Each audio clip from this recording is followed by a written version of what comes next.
Well, I hope that you have learned a lot about alignment, and I hope that you are already ready to see God.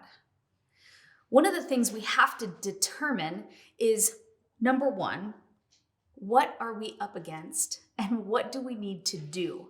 And the only way to stay in alignment is to actually read the Word of God.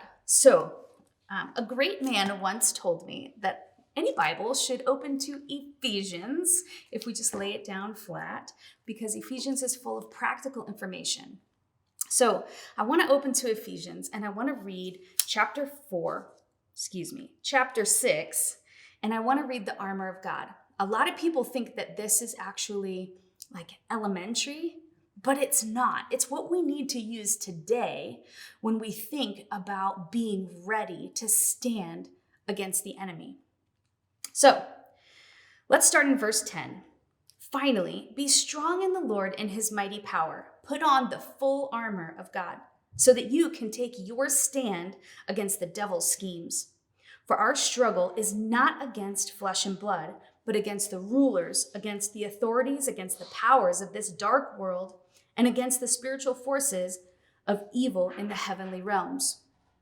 Therefore, put on the full armor of God, so that when that day of evil comes, not if, but when that day of evil comes, you may be able to stand your ground. And after you have done everything, to stand. Wouldn't that be nice to just stand and be confident in who God is, so we are ready? Stand firm then, with the belt of truth buckled around your waist, with the breastplate of righteousness in place, with your feet fitted with the readiness that comes from the gospel of peace. In addition to all this, take up the shield of faith, with which you can extinguish the flaming arrows of the evil one. Take the helmet of salvation and the sword of the Spirit, which is the word of God.